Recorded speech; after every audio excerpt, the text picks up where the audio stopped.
Hola, bienvenidos a un nuevo programa de Red Internacional. Hola Matías, ¿cómo estás? Hola José, ¿cómo estás? Arrancamos entonces este segundo programa de Red Internacional con Josefina Martínez desde Madrid y quien les habla, Matías Mayelo, desde acá, desde Buenos Aires. Hoy vamos a estar analizando el triunfo de Donald Trump y la crisis del bipartidismo en Estados Unidos. Para eso también vamos a poner el foco en qué se puede esperar del próximo gobierno y nos vamos a meter un poco en los debates de la izquierda norteamericana.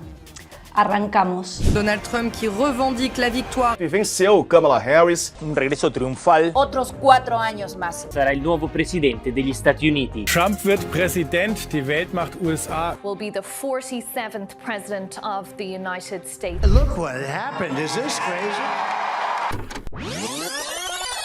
This shouldn't be a debate. He is the worst president. He just said about me because I said it. Go online. Who's the worst president in American history? One through best to worst. Take a look at what happened. Dispararon a Donald Trump en pleno acto de campaña. El presidente Biden ha decidido no competirá para su reelección. Kamala Harris ya es formalmente la candidata demócrata. Crosses our border unlawfully, they will be barred from receiving asylum. Millions and millions of people in our country that shouldn't be here. Will she allow abortion in the 8th month, 9th month, 7th month? Would you do that? They are out of their minds. I will stand with our friend and ally, the State of Israel, 100%. En medio de protestas contra la guerra en Gaza, arrancó la Convención Nacional Demócrata en Chicago. I will always stand up for Israel's right to defend itself. 7 key swing states that are going to determine who wins here. This race is basically tied. We must accept the results of this election. Earlier today, I spoke with President-elect Trump and congratulated him on his victory. It will not let you down.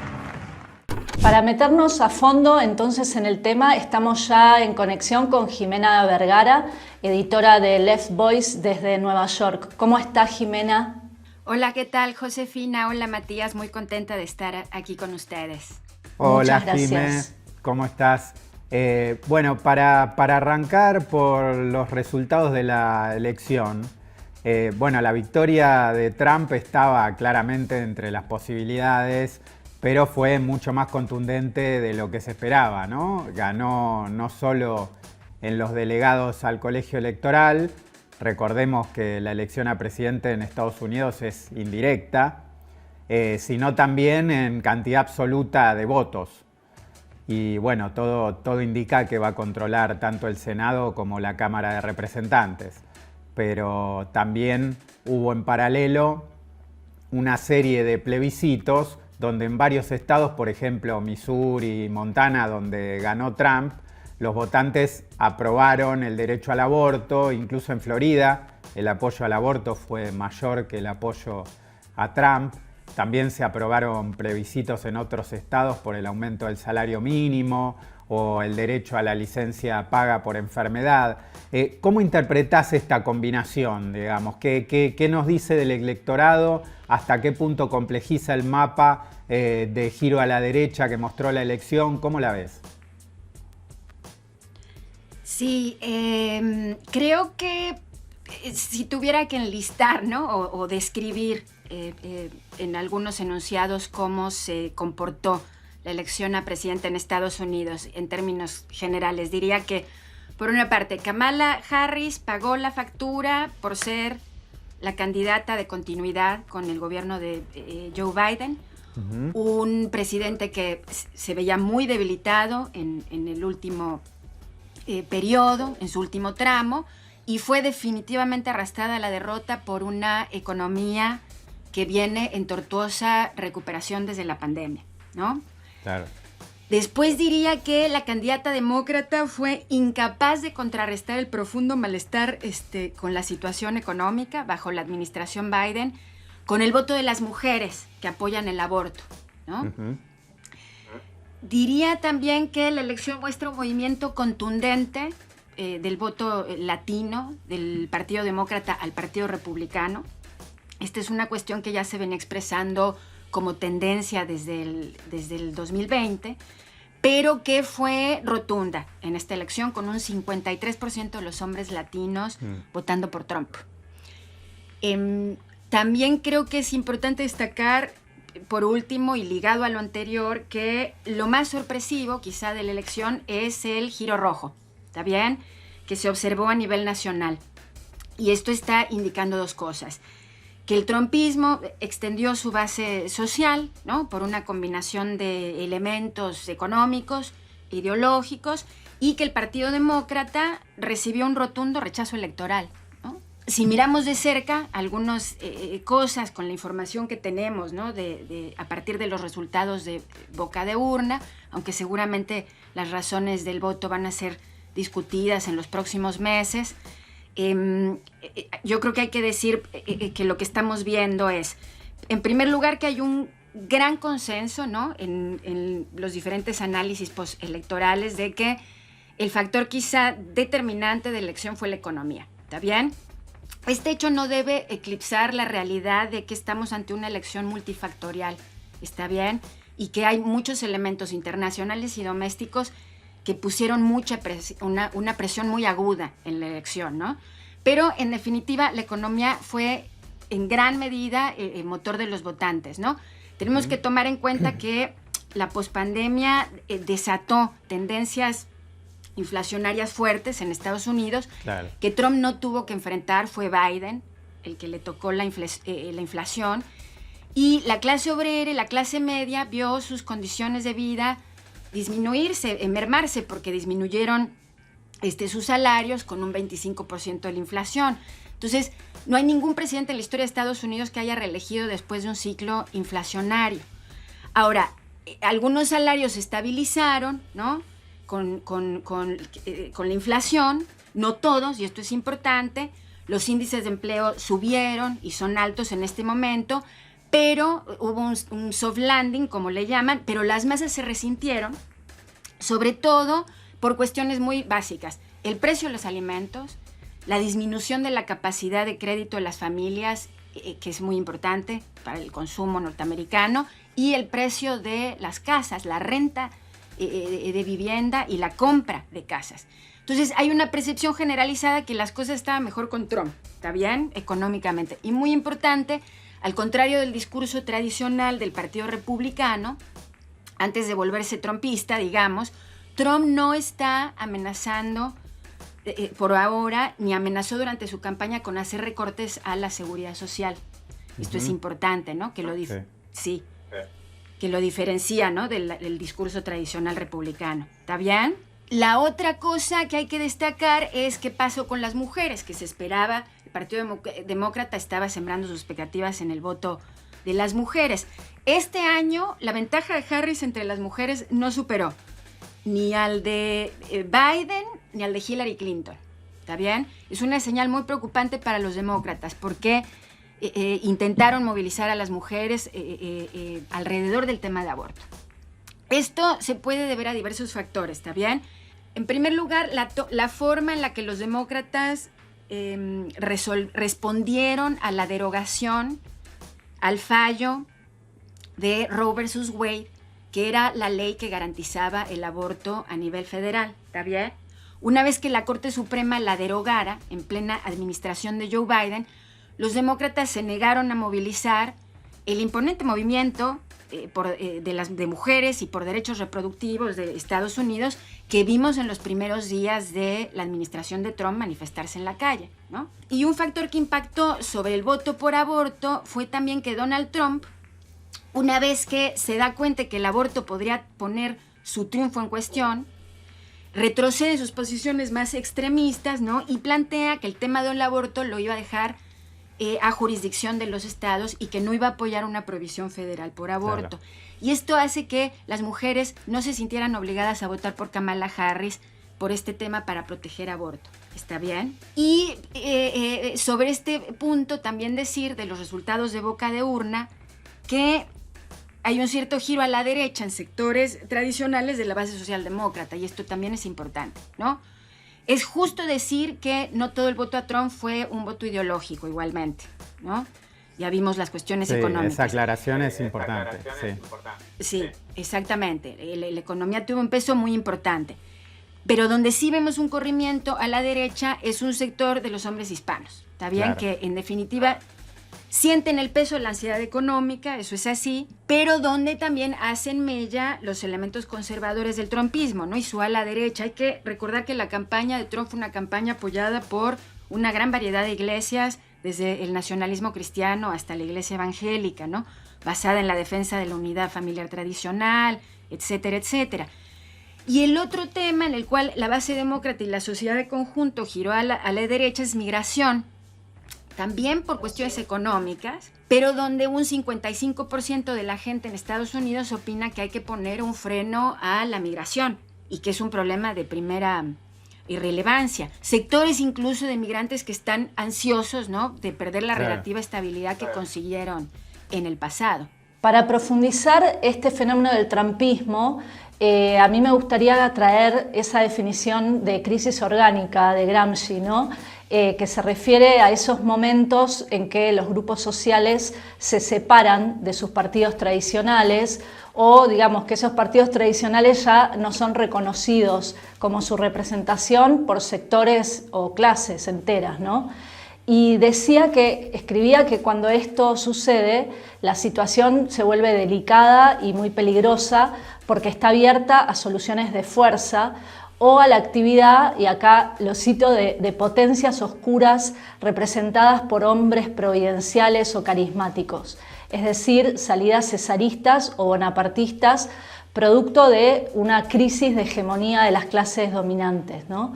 Bueno, todo esto, la pregunta es en qué sentido se puede aplicar para pensar la emergencia de Donald Trump, no solo ahora, sino en estos años. Y ustedes en Left Voice vienen trabajando bastante sobre esta cuestión, ¿no, Jimena? Sí, así es, José. Acá la inteligencia, la intelectualidad estadounidense viene, ¿no?, pensando, reflexionando ya varios años atrás, discutiendo la crisis del sistema bipartidista estadounidense, porque es un elemento muy dinámico, desde el 2008, ¿no? Nancy Fraser, por ejemplo, en su Capitalismo Caníbal, pero en muchos de sus ensayos habla de esto, juega mucho con la categoría de Gramsci de crisis orgánica y se refiere mucho a la crisis del neoliberalismo como una crisis sistémica de la producción, del ambiente, de la geopolítica, ¿no?, de la reproducción social y cómo está actuando, ¿no?, sobre las dinámicas en el régimen estadounidense.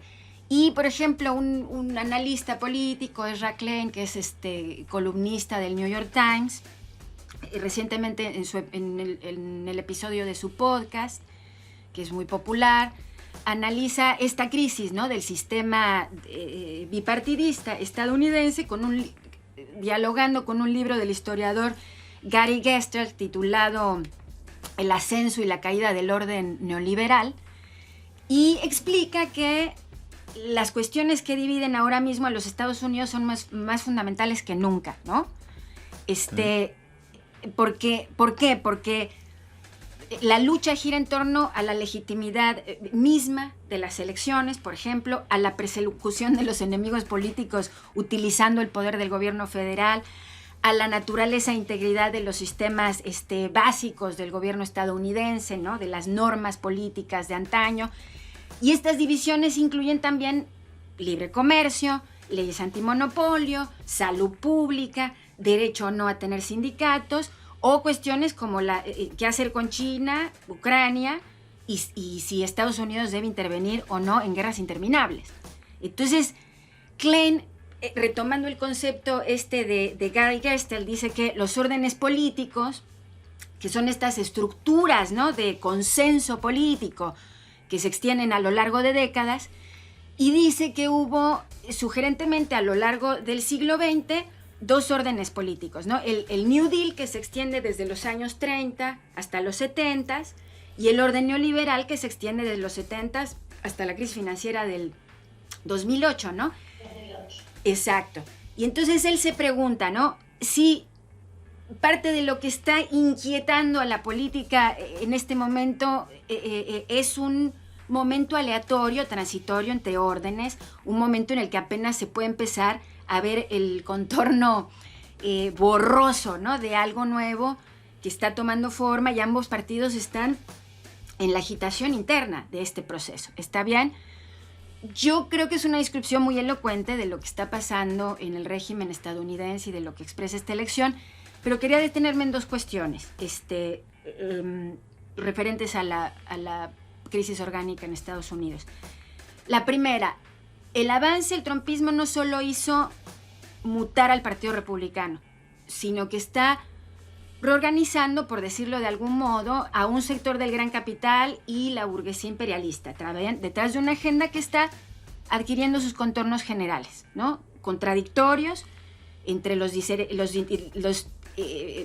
distintos intereses de la coalición trumpista, ¿no? ¿Hasta dónde va a llegar Trump con esta plataforma? Está por verse, porque depende de la relación de fuerzas. Hay tensiones por venir cuando digo yo, pasa el exultante embriagamiento del triunfo, digamos, ¿no? Pero volviendo lo vamos a ver en los próximos meses. Exactamente. Pero volviendo a la crisis orgánica, quizá lo más novedoso por arriba del fortalecimiento del trumpismo es que hay un bloque del capital, la mutación del GOP a un partido trumpista y la alineación de un sector más extendido de la clase obrera estadounidense con el trumpismo, que en el 2020, con una merma histórica de votos del Partido Demócrata, 10 millones de votos menos sacó el Partido Demócrata respecto al 2020. Por eso es muy interesante lo que plantea Rachlane, ¿no?, de los órdenes, del New Deal y el orden neoliberal, pero estos analistas lo que a veces pierden de vista es que el régimen estadounidense y sus crisis no se pueden entender por fuera de la lucha de clases, que es un elemento que está actuando con intensidad, y la crisis actual promete cambios bruscos en la situación y lucha de clases de todo tipo, ¿no? Entonces, el bonapartismo de Trump del que hablabas, ¿no, José? Que será un bonapartismo endurecido, acrecentado, ¿no? Que aparte va a tener poder, mayoría del Senado, mayoría del Congreso, peso en el sistema de judicial con la Suprema Corte, ¿no? Esto aparece inscrito en una tendencia más general del régimen bipartidista, respuestas más autoritarias, ¿no? Como un mecanismo preventivo ante mayores choques entre las clases, ¿no? Es un cesarismo, como decías, ¿no?, del hombre fuerte que va a resolver por la fuerza los problemas que ajejan al régimen y al americano común, ¿no? Poner orden en el caos. Entonces, parece ser un autoritarismo que ya vimos que permea el régimen de conjunto, ¿no? Por ejemplo, con la represión al movimiento Palestina, que tiene características históricas porque no habíamos visto ni acciones policiales tan duras contra la vanguardia, los estudiantes, ni una ofensiva macartista de las proporciones que vimos a principios de este año. Sí, así es. Bueno, muy, muy interesante lo que comentaba Jime, y podríamos decir, digamos, que lo de Trump, el trumpismo, digamos, y la nueva presidencia de Trump es una especie es un claro emergente, ¿no?, de esta crisis orgánica con los múltiples elementos que vos planteabas que la atraviesan. Después te queríamos preguntar específicamente por el movimiento por Palestina, pero ahora retomando un poco lo que decías de la crisis orgánica, si hablamos de la pérdida de representación de los partidos tradicionales, digamos, sin duda, el repudio al genocidio en Palestina fue un tema clave que afectó al Partido Demócrata.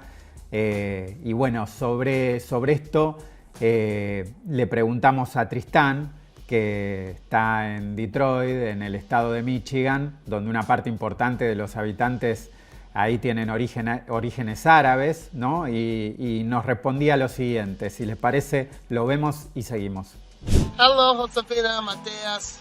Thanks for having me on the show. I'm here reporting outside of a grocery store in Dearborn, Michigan. Dearborn has been an important site of struggle for the Palestinian cause, in large part because of its majority Middle Eastern and Arab population. It's also the place that saw the launching of the Uncommitted campaign. In Michigan, we see in two ways how the issue of Palestine has had a direct impact on elections. The first is the results of Rashida Tlaib's race for U.S. House of Representatives. In that race, Rashida was able to capture 70% of the votes cast. That meant she did better in her race than any other candidate in Michigan running for U.S. House of Representatives. The second way that we see the issue of Palestine impact the elections directly is through the votes received by Jill Stein. In Dearborn, Jill Stein received 18% of the votes. And in Dearborn Heights, she received 15% of the votes. Because she ran on a campaign that opposed the war on Gaza. She actually, in Love Voice, talked to an Arab activist who voted third party. And she said that because of the genocide in Gaza, she was not able to vote pragmatically like she did in the past. It should be noted, though, that the issue of Palestine isn't just an issue that Arab voters are concentrated on. We see through polls, Black people and youth in the majority oppose the war on Gaza. In fact, I spoke to a young voter in Detroit on election day who said that he was voting third party because he had to draw a line with Democrats because of their support for the genocidal policies of Netanyahu and the state of Israel. We also see the impact of the issue of Palestine in the voter turnout, which we know was one of many reasons why young people and Black people were not enthusiastic about the election. In Detroit, we actually saw 11,000 less voters turn out than we did in 2020. That is part of a national trend of Black and younger voters staying home because they felt that the Democrats and Republicans did not represent a viable option that they could vote for. Indeed, we see that there is a crisis between the represented and the representatives. Bueno, muy claro lo que plantea Tristan. La cuestión es de Palestina, evidentemente fue un punto central en una crisis más general que le planteó esta elección al Partido Demócrata. Y en este sentido, Jimé, quería preguntarte, ¿cómo ves vos desde allá esta crisis? ¿Cómo queda el Partido Demócrata después de estas elecciones? Sí, es una derrota muy profunda para el Partido Demócrata, ¿no? Evidentemente, claro. Los demócratas, el problema es que dilapidaron todo el capital político que acumularon durante los primeros años de la administración Trump, ¿está bien? Bueno, durante la administración Trump de conjunto, porque Biden logra cooptar al Black Lives Matter, ¿no? Con la ayuda de Obama y el partido. Después de cooptar al Black Lives Matter, disciplina a su ala insurgente, ¿no? El sanderismo, ¿no? Impide que Sanders llegue a las primarias y negocia con Sanders para que Sanders se integre al gabinete de Biden como parte del comité de presupuesto, ¿no? En el Congreso, en el Senado, perdón.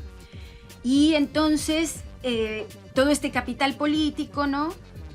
Que implicó canalizar la rabia de millones de personas de todas las razas que se movilizaron por George Floyd, ¿no? Vale la pena aclarar.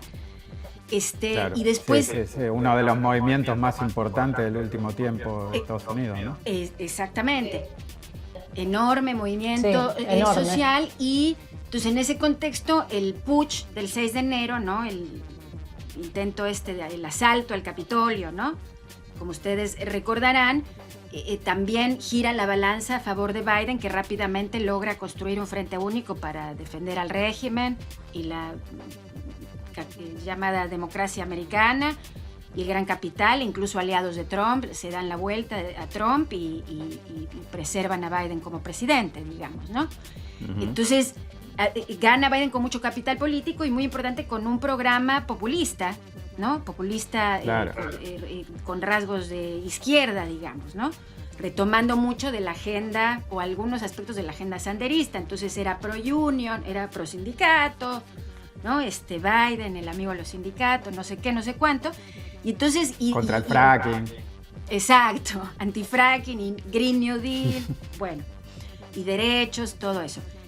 Y Biden incumple las promesas con las que ganó, porque no apoyó leyes que aliviaran el proceso de sindicalización en Estados Unidos, que es muy difícil, ¿no? Porque no pasó ninguna de las medidas fundamentales del Green New Deal. Siguió pactando con las corporaciones del... Obviamente. Claro. Obviamente. Exactamente. Entonces, bueno, todas las aspiraciones fueron incumplidas, ¿está bien? Y eso hace que veamos esta merma de votos y nuevos realineamientos en la relación del Partido Demócrata con su base social tradicional, rupturas en la juventud y en el movimiento obrero, ¿no? Definitivamente. Claro. ¿Qué podemos esperar? Es muy importante. Es muy importante. Ahora, ¿qué podemos esperar? ¿Cómo se va a recomponer el Partido Demócrata de esta derrota? Hay que ver, ¿no? Es un partido muy importante, el Partido Demócrata, muy importante para el régimen, es el partido del orden, de la cooptación. Entonces hay que ver cómo se recompone, pero por el momento creo que se van a la derecha, como lo vienen haciendo, en migración, porque ese es el problema. Biden, aparte, no solo no incumple, sino se va a la derecha, en migración, ¿no? En derechos democráticos básicos, derechos trans, todo eso. Y es un partido derrotado y derechizado. Además que pasó a ser conocido como el genocida Joe, ¿no? Bueno, y muy importante, exactamente. Nada menos. Nada más y nada menos que empieza a financiar el genocidio, ¿no? A financiar y a mandar armas para el genocidio. Y quizá van a hacer una oposición, van a llamar ahora, van a llamar algún tipo de resistencia, probablemente, pero creo que por un tiempo van a hacer una oposición más bien sumisa, ¿no? Porque están digiriendo la derrota electoral, ¿está bien? Ahora, como explicaba Tristan y decías, Matías, estamos viendo un movimiento para Palestina que los demócratas no lograron asimilar, ¿no? Todavía es un movimiento potente, que puede desarrollarse al calor de la situación en Medio Oriente, y en relación a la clase obrera se viene dando un proceso interesantísimo que aquí se le conoce como en la teoría política de desalineamiento, y como explica mi compañero Daniel Alfonso en un artículo que publicamos en Ideas de Izquierda, y de lo que podemos hablar más adelante, ¿no? Un proceso en el movimiento muy profundo donde sectores de la clase obrera están rompiendo por el Partido Demócrata. ¿Está bien? Bueno, hasta acá ya tenemos varios elementos para explicar por lo menos cómo se llegó a esta situación. Pero lo que nos interesaba también preguntarte es qué podemos esperar con un nuevo gobierno de Trump, ¿no? Volviendo un poco a lo que vos decías al principio, hay millones de trabajadores o sectores de las clases medias que lo votaron esperando mejorar sus condiciones de vida, ¿no? Frente al problema de la inflación, que los salarios quedaron muy por detrás. Pero al mismo tiempo, esta semana lo que vimos después del triunfo de Trump fue que los primeros que salieron a celebrar con todo fueron los mercados, Wall Street y los supermillonarios, ¿no? Ya, por ejemplo, en un día después del triunfo de Trump, se calcula que Elon Musk ganó 26.000 millones de dólares. Bueno, están todos esperando que les vaya mejor, incluso, aunque ya con Biden les iba bien, que les vaya aún mejor, ¿no? Las grandes empresas lo que están esperando, evidentemente, es que con Trump haya menos regulaciones, por ejemplo, para fusiones o adquisiciones, y hay otras empresas nacionales más chicas que, por ejemplo, esperan que con una política de aranceles más fuerte les vaya mejor y se cubran de la competencia externa. Entonces, hay intereses de todo tipo, ¿no?, que están en juego y expectativas de sectores de la clase dominante. ¿Vos cómo ves esta contradicción entre esas expectativas por abajo y un gobierno que va a ser muy, muy favorable para los grandes millonarios? Sí, bueno, primero decir que en la coalición de Trump no todo es miel sobre hojuelas, ¿no? Es decir, hay tensiones que ya se están perfilando. Por ejemplo, respecto al aumento de tarifas a China y otros países. Hay algunos sectores de la burguesía que les conviene y otros sectores que no, porque dependen de las exportaciones chinas y de otros países, ¿no? Eso es una tensión, ya está la prensa dando cuenta de eso. Wall Street está feliz y Silicon Valley también, porque Trump significa desregulación fiscal, ¿no? Y en eso representa la política tradicional del Partido Republicano, ¿no? Y tiene un programa también de desregulación estatal en materia de inteligencia artificial, acceso a la información, que como saben es todo un tema, ¿no? Sí, por eso celebraron Elon Musk, Jeff Bezos, las grandes tecnológicas. Exactamente, ahí hay un temón, ¿no? Pero por ejemplo también Elon Musk es un believer, un férvido creyente del cambio climático, ¿no? Ha hecho toda su carrera como eso, y tiene mucha inversión en vehículos eléctricos, ¿está bien? Es un gran proyecto. Sí, los eléctricos y los automáticos. Es un gran proyecto de expansión hacia el sur, y Trump no venía favoreciendo un desarrollo de capitalismo verde. Veremos también eso cómo se expresa, ¿no? Una exigencia importante del gran capital es recortes a los... también hay está muy contento también por el recorte de impuestos, ¿no? Los ricos siempre quieren pagar menos impuestos y ya pagan pocos en Estados Unidos, desde luego. Pero, por ejemplo, sectores del capital están muy duros con hacer recortes en seguridad social, y Trump la verdad es que no ha hecho de eso su eje de campaña, porque eso alienaría a una buena parte de su base social. Entonces hay que ver también eso cómo se va a expresar, ¿no? Y después está lo que dices de las expectativas, que la gente, como demostraron los plebiscitos, ¿no? Es un país dividido, y es un país donde muchísima gente quiere aborto, muchísima gente quiere sindicatos, ¿no?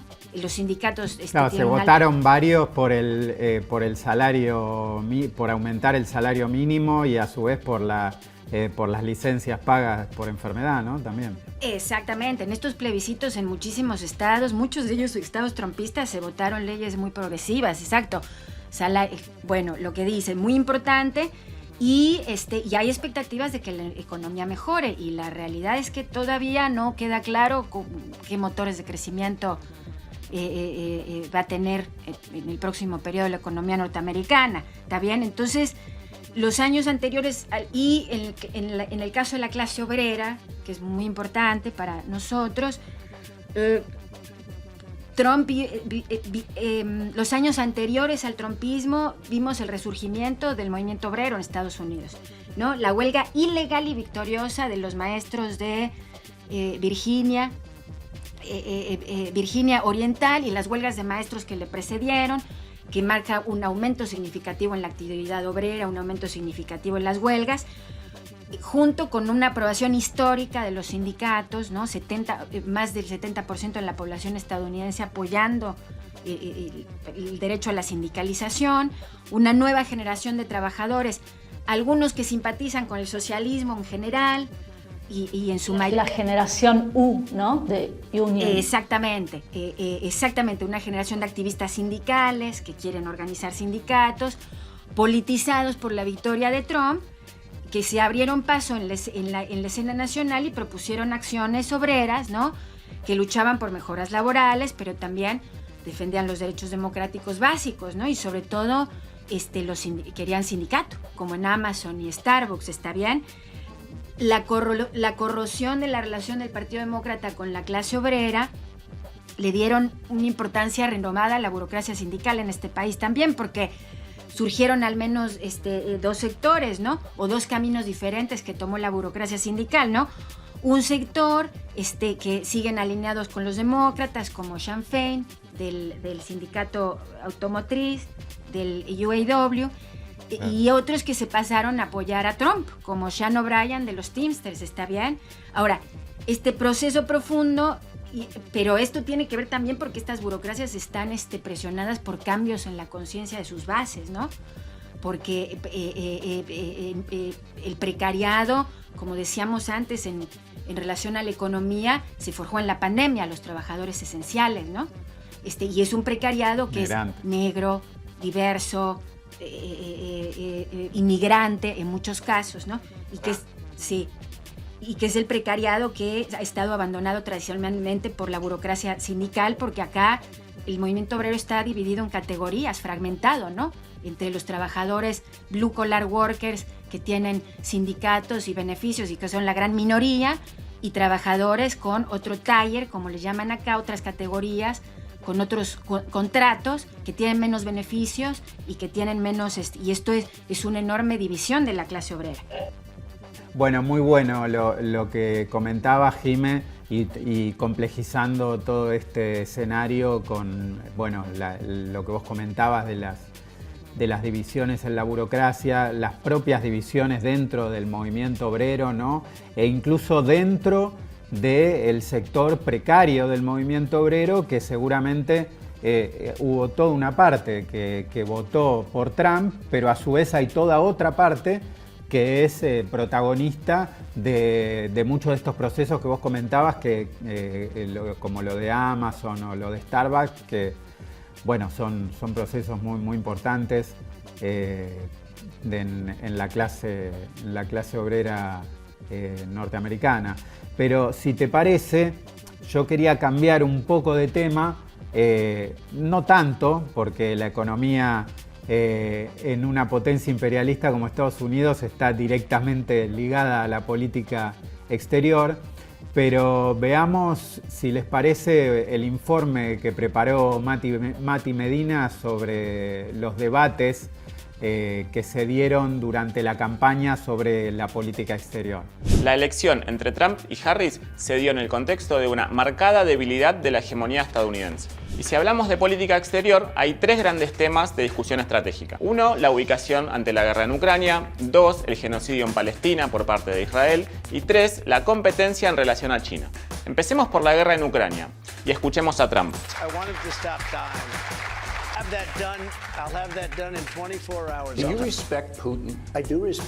Respeto para Putin y resolución del conflicto en 24 horas. Una provocación dado lo avanzado de las posiciones rusas en el territorio ucraniano. Una situación muy difícil de resolver. Ahora escuchemos a Kamala Harris. I helped mobilize a global response over 50 countries to defend against Putin's aggression. As president, I will stand strong with Ukraine and our NATO allies. Reafirma su apoyo a Ucrania y el financiamiento al gobierno de Zelensky, o sea, la continuidad de una política que no está dando buenos resultados. Segundo, Israel-Palestina.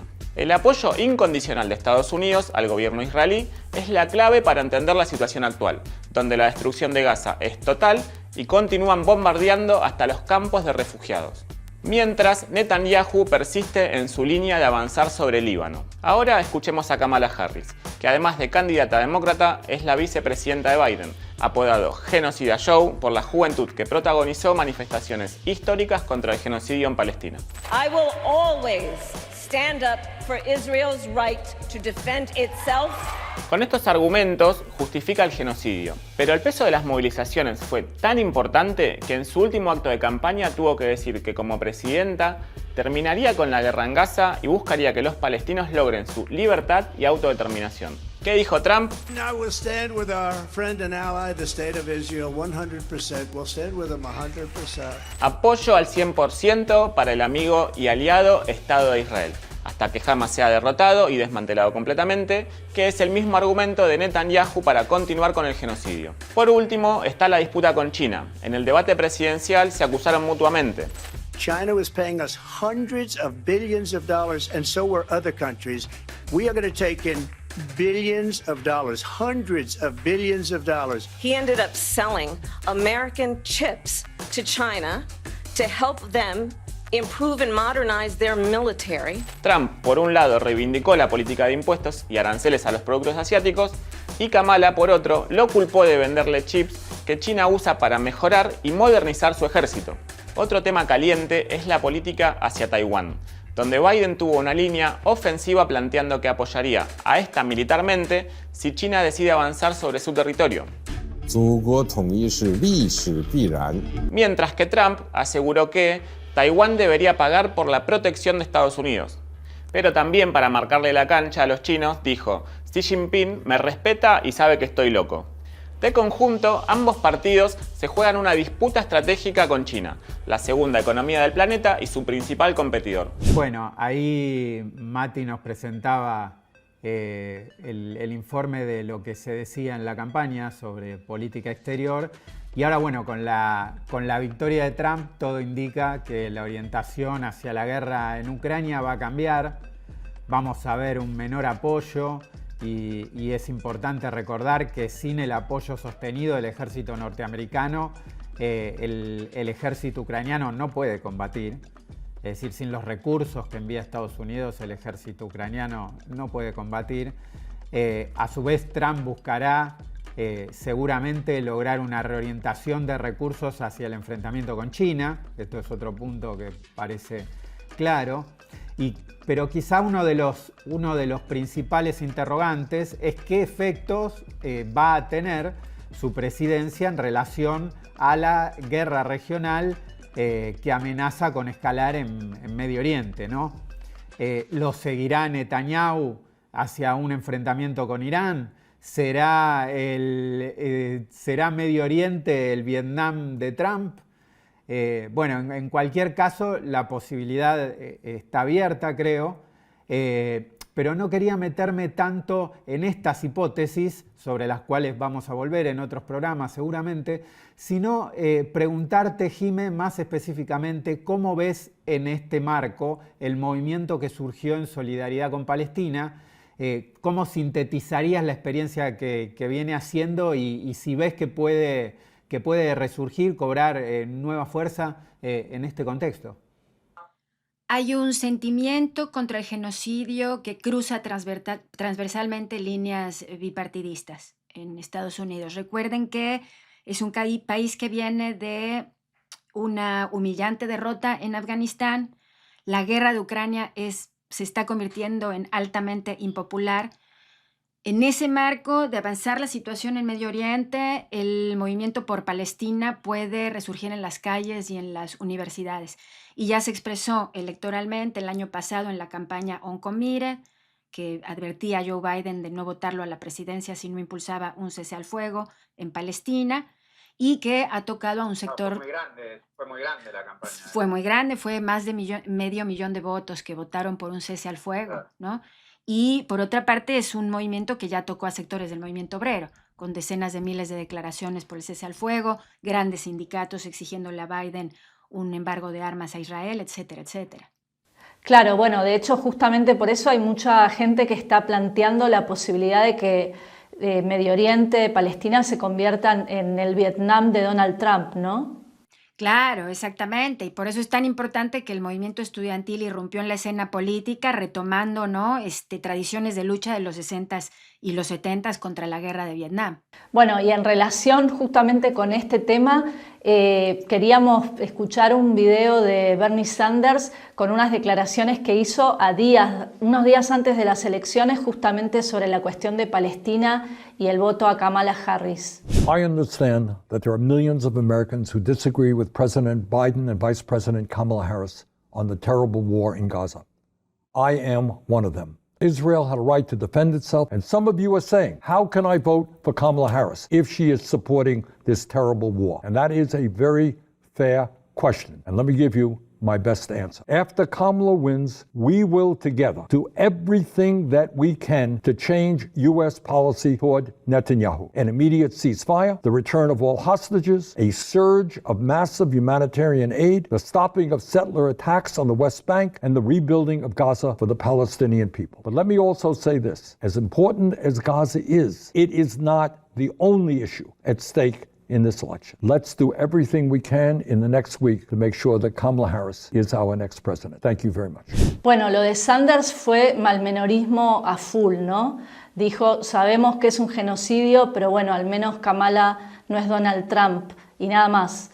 Y también vimos a Alexandra Ocasio-Cortez, que habló en la Convención Demócrata, también para defender a Kamala Harris, en el mismo momento que los sectores descontentos por la política de los demócratas en Palestina pedían hablar y no los dejaron.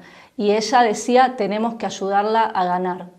Bueno, es decir, la realidad es que Sanders, Ocasio-Cortez y muchos otros en la izquierda se esforzaron para tratar de que los sectores más críticos, especialmente por la cuestión palestina, no rompieran con el Partido Demócrata y siguieran apoyando a Harris, ¿no? Cueste lo que cueste. ¿Vos cómo ves, Jimena, el panorama actual en la izquierda en Estados Unidos? Y bueno, esto que vienen planteando ustedes desde Left Voice sobre los desafíos para construir una izquierda anticapitalista y socialista. Efectivamente, este es un gran ejemplo de la política de la izquierda demócrata, de la llamada ala insurgente encabezada por Bernie Sanders, que desde 2008, ¿no?, se ha dedicado a traer el descontento a los rediles del Partido Demócrata. Y esto se expresa también en la política de un sector de la izquierda, un sector importante de la izquierda, como el Democratic Socialists of America, que es una organización socialista que agrupa decenas de miles, ¿no? Y que... Claro, el DCA. El DCA, exactamente, y que lamentablemente en el último tiempo su estrategia está cada vez más subordinada a la política de la izquierda del Partido Demócrata, que es salvar a los demócratas, no importa qué, ¿no? Totalmente, sí. Entonces, en lugar de ver que hay una ruptura histórica con la juventud, con el activismo demócrata juvenil, con características antiimperialistas, por una parte, ¿no?, que se expresó con lo de Gaza, campaña Uncomired, etcétera, y hay un fenómeno inédito en el movimiento obrero, ¿no? Un fenómeno inédito de actividad obrera en general, pero también de una generación de sindicalistas jóvenes que tienen pasión por organizar al movimiento obrero desde ya por demandas de pan y mantequilla, pero no solo, que les interesa Palestina, que fueron a los piquetes de las huelgas portuarias y de Boeing a decirles a los trabajadores que tenían que parar también por Palestina, ¿está bien? Entonces, la tarea de la izquierda es en este momento presentar una alternativa independiente a la del Partido Demócrata, ¿está bien? Una alternativa que se ponga al frente de la lucha contra el genocidio, una alternativa que se ponga al frente de la lucha por todas y cada una de las demandas del movimiento obrero, derecho a la sindicalización, salarios, vacaciones pagas, ¿no?, beneficios, seguridad social, una organización que se ponga al frente de la lucha contra el racismo y la violencia policial, ¿no? Y que empalme con las demandas históricas del movimiento negro, el movimiento antirracista. Es decir, hay posibilidades, ¿no?, que se están fermentando en estos procesos de lucha, esta experiencia de una vanguardia que ya está siendo una experiencia con el Partido Demócrata, que es el partido del genocidio, y que está abriendo grandes posibilidades, pero se requiere de una política brutalmente independiente. Sí, totalmente, Jimé. Bueno, si hay algo que demostró la elección norteamericana es que frente a una derecha más radical como es la de Trump, lo que se necesita efectivamente es una izquierda radical enfrente, ¿no? Y es un poco el problema que vos estabas planteando y también el tema de las condiciones, ¿no?, que hay para eso. Bueno, para ir terminando, te queremos preguntar también qué impacto tiene, digamos, la elección de Trump en América Latina. Pero antes de eso, uno de los temas también claves que atravesó la campaña y que está muy ligado a la cuestión de México y Latinoamérica es la cuestión migratoria. Guille Stola hizo un video explicando un poco cómo venía la discusión en la campaña electoral y cómo Trump y Harris venían tomando el tema. La inmigración fue uno de los puntos centrales que abordaron tanto los demócratas como los republicanos durante toda la campaña. Pero la verdad es que las diferencias entre ambos casi que son cosméticas. Peor, ambas son cada vez más de derecha. Muy derecha, ¿eh? Empecemos por los republicanos y Trump, que ya en 2016 habían fomentado todo tipo de políticas y discursos xenófobos y antiinmigrantes. Había propuesto construir un muro fronterizo entre México y Estados Unidos, que al final solo agregó unos kilómetros a los que ya existían. Estableció un Muslim ban que prohibía la entrada al país de migrantes de países mayormente musulmanes. Fomentó la creación de centros de detención ilegales en la frontera y la separación de los niños migrantes de sus padres. Pero ahora parece que no tuvo suficiente con todo eso y puso quinta a fondo a la xenofobia y el racismo más extremo. Dijo que los migrantes no eran personas y que envenenaban el alma del país. Prometió realizar la mayor deportación de la historia estadounidense. y de utilizar a la Guardia Nacional para que hagan de policía en estados que no acaten su política migratoria.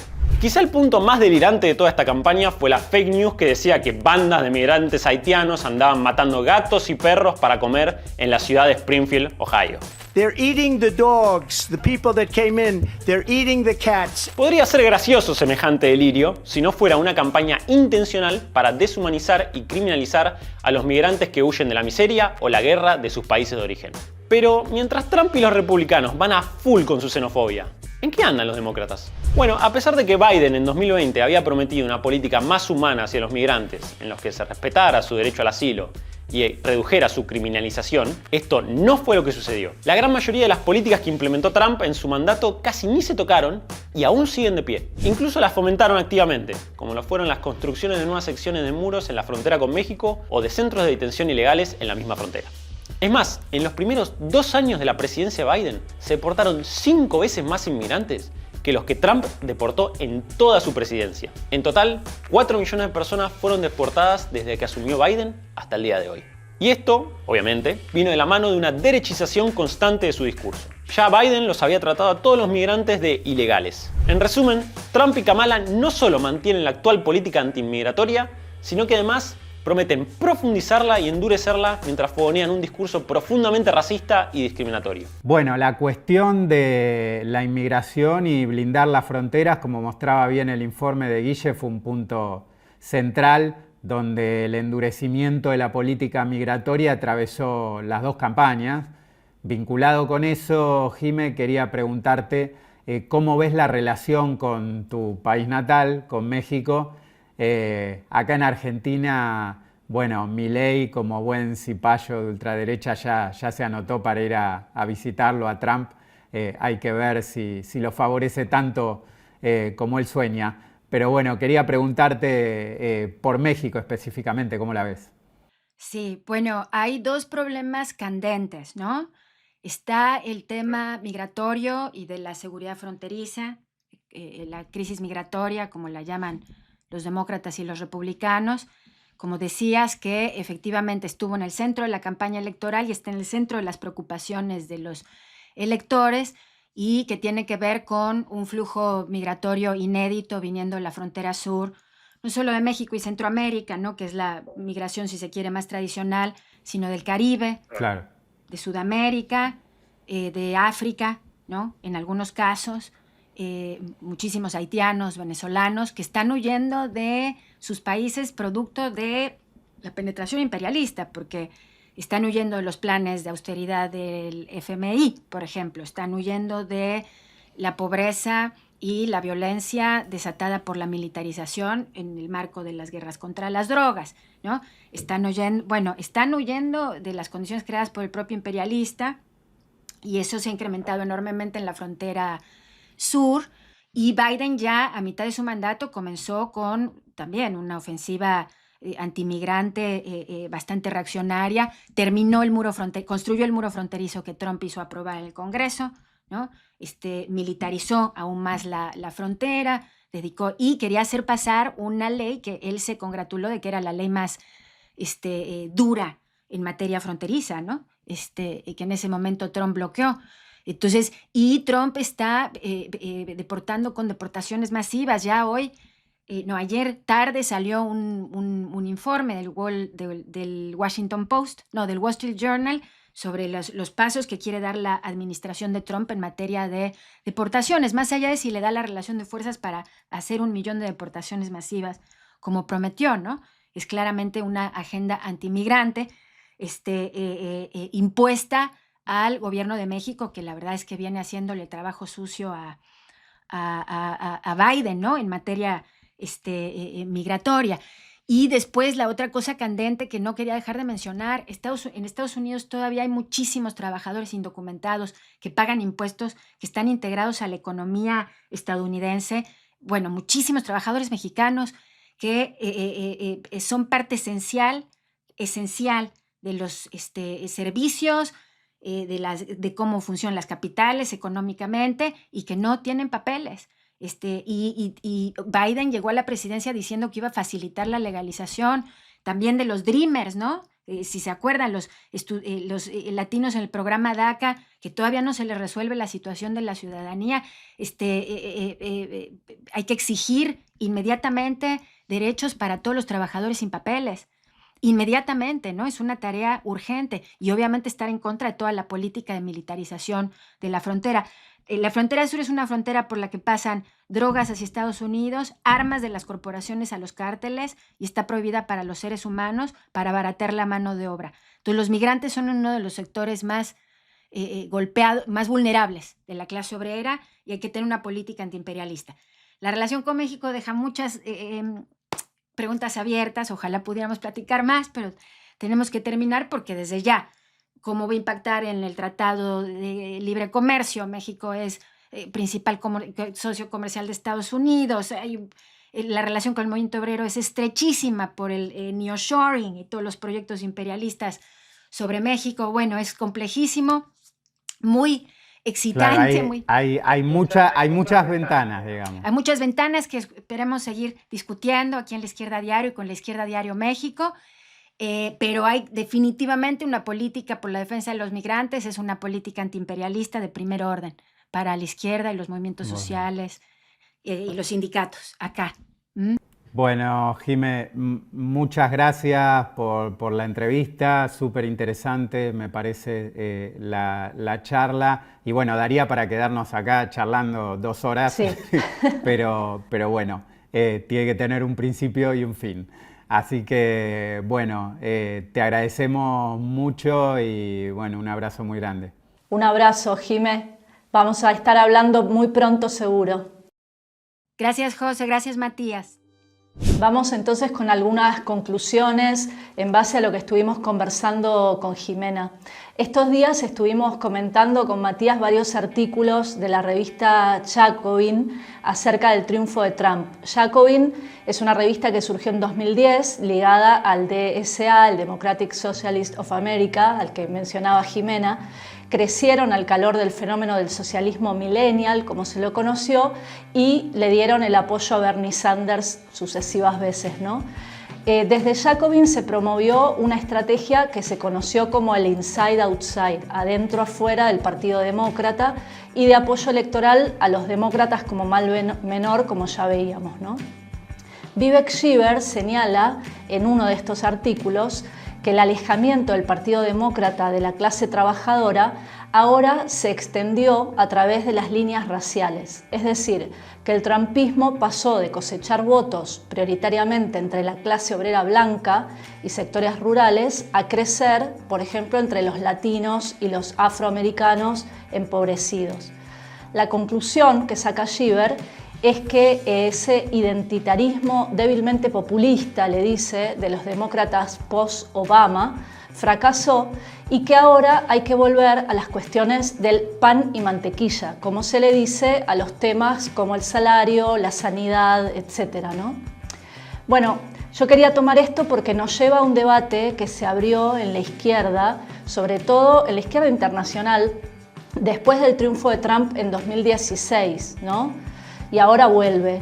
Entonces muchos ya se preguntaron cómo era posible que este tipo populista de derecha, racista y misógino hubiera ganado. Y entonces se habló mucho de eso que Nancy Fraser llamó el neoliberalismo progresista, ¿no? Esa idea de un programa económico neoliberal combinado con una política meritocrática liberal de reconocimiento. Bueno, en la izquierda el debate tendió a polarizarse. Por un lado, los que priorizan los movimientos sociales y que incluso cuestionan al marxismo como si se tratara de un reduccionismo de clase. Hay posiciones en estos campos, digamos, más liberales y otras un poco más ligadas a los movimientos de lucha, que por ejemplo plantean la idea de la solidaridad entre los movimientos, pero lo siguen considerando como si fueran, ¿no?, entidades separadas, como mucho con intersecciones entre ellos. Después hay otro polo, que son los que empezaron a retomar los términos de clase, pero que lo hacen desde posiciones que son corporativas y bastante sindicalistas. Incluso algunos terminan confluyendo con parte de la agenda de la extrema derecha con discursos soberanistas. Bueno, por ejemplo, acá en Europa se conoce mucho y está teniendo repercusión la ruptura de Die Linke en Alemania, encabezada por Sarah Wagenknecht. Claro, otro tema muy importante. Sí, totalmente, esto lo tenemos que retomar en próximos programas, ¿no? La clave es que estos sectores, ambos, ¿no?, lo que hacen es una contraposición mecánica. Por un lado, demandas sociales y por otro lado, las demandas democráticas, como si fuesen asuntos separados, ¿no? Como si estuviesen por un lado las cuestiones materiales y opuestas las cuestiones identitarias. Ahora bien, la realidad es que todos comparten la idea, ¿no?, la noción de que no es posible ninguna ruptura verdaderamente radical con el capitalismo y por eso su estrategia se limita a una presión por medidas parciales en los marcos actuales de las democracias liberales. Frente a esto, nosotros venimos discutiendo bastante, polemizando y planteando que no hay que contraponer movimientos a clase obrera en abstracto, ¿no? Porque de hecho, si vamos a lo que hablaba Jimena, nos encontramos con que muchos que son parte de los movimientos, por ejemplo, el Black Lives Matter o el movimiento feminista, son también parte de la clase trabajadora. Y desde el otro ángulo, en muchas de estas huelgas que nombraba Jimena, de la generación U, las huelgas de Amazon, bueno, los que tienen protagonismo, están a la vanguardia, son sectores de mujeres, afroamericanos, latinos, ¿no? Entonces, esa separación es un poco fuera de la realidad. El tema nos parece que es pelear por una articulación entre las luchas contra las opresiones y las luchas contra la explotación, una articulación que tiene que tener un carácter de clase y que permita construir verdaderamente una fuerza social que pueda derrotar a los capitalistas. Esto, como decíamos antes, conversando con Jimena, solo puede ser posible desde una perspectiva de hegemonía de clase, es decir, de independencia de todos los sectores capitalistas, desarrollando nuevas formas de autoorganización, otra perspectiva de lucha. Volviendo a Vivek Shiver, este apuntaba en el artículo en una dirección totalmente diferente, ¿no? Por ejemplo, la conclusión del artículo es una pregunta y él dice si los socialistas podrán seguir utilizando la línea electoral del Partido Demócrata como trampolín hacia la política dominante. Bueno, vaya pregunta, ¿no? Y su respuesta es que podrían hacerlo si de una vez por todas empiezan a escuchar el mensaje de los votantes. Ese mensaje sería, es la economía estúpido, ¿no? Bueno, el problema de Shiver es que piensa que es posible transformar la economía sin transformar el Estado, sin transformar las relaciones sociales existentes, ¿no? Yo más bien creo que le diría, es el capitalismo estúpido, ¿no? Pero bueno, este es parte del debate. ¿Cómo lo ves, Matías? No, bueno, esto último que comentabas es un poco el corazón del asunto, ¿no? En el último número de la New Left Review, Anton Jagger decía que la izquierda se mantuvo en una relación edípica con el Partido Demócrata. Bueno, lo que comentabas de Vivek Shiver, que todavía hoy insiste con el alineamiento con el Partido Demócrata, si modifica su política económica y social, es una muestra clara de eso, ¿no? La pregunta es cómo se puede pensar una coalición que enfrente a Trump con el Partido Demócrata, que es sostén del genocidio en Gaza, y cuando sus propios gobernadores reprimieron las movilizaciones y los acampes en las universidades que se hicieron en solidaridad con el pueblo palestino. Claro. Es decir, como nos comentaba Tristan, el genocidio en Gaza no solo hizo romper a la comunidad árabe con los demócratas, sino que también a muchos jóvenes que con razón no están dispuestos a darle su apoyo al partido del Genocida Show. Si uno lee justamente Jacobin, que es una publicación influyente de la izquierda norteamericana, que como decía está vinculada al DCA, este problema prácticamente no aparece en los balances, ¿no? Y bueno, y es una discusión profunda, porque hace años que autores como Shiver o Eric Blanc y Jacobin de conjunto vienen planteando que hay que recuperar el legado de Karl Kautsky, ¿no? El teórico de la socialdemocracia alemana de principio del siglo XX. Originalmente este retorno a Kautsky lo había planteado el académico norteamericano Larley, pero la clave de la trayectoria de Kautsky justamente fue que, a pesar de haber sido parte del ala izquierda de la socialdemocracia alemana, terminó alineándose con el imperialismo alemán en la Primera Guerra Mundial. Es decir, hay que aprender de esto. Una izquierda que deja en segundo plano el problema del antiimperialismo, hoy está a contramano de la situación, que es una situación cada vez más guerrerista y a contramano del principal movimiento del último tiempo que se viene dando y con un enorme activismo en solidaridad con Palestina, ¿no? Me acuerdo que en el 2014 Bhaskar Sunkara, que es el fundador de Jacobin, decía que si en Estados Unidos se creara una corriente de oposición de entre el 5 y el 7%, que se identificara como socialista o que apoyara a un candidato socialista en el centro del mundo imperialista, sería un cambio de trascendencia internacional, ¿no? Imaginémonos por un momento si el DCA, que despertó las expectativas de muchos jóvenes, en vez de subordinar toda su estrategia a apoyar candidaturas supuestamente socialistas dentro del Partido Demócrata, recordemos que el sistema electoral estadounidense es totalmente antidemocrático para terceros partidos, en vez de hacer eso, hubiera aprovechado los importantes procesos que hubo en la última década, muchos los nombrabas vos, por eso, el socialismo millennial, el histórico movimiento del Black Lives Matter, los nuevos procesos de lucha y organización en el movimiento obrero que comentaba Jimena, y hoy obviamente el movimiento en solidaridad con Palestina. Si se hubiera aprovechado todos esos movimientos para construir un partido anticapitalista, socialista y antiimperialista que tallara en la situación norteamericana, bueno, efectivamente, como decía Sunkara, hubiera planteado un cambio de trascendencia internacional. Y seguramente Trump hubiera encontrado su camino mucho menos despejado, ¿no? Pero bueno, no fue el caso.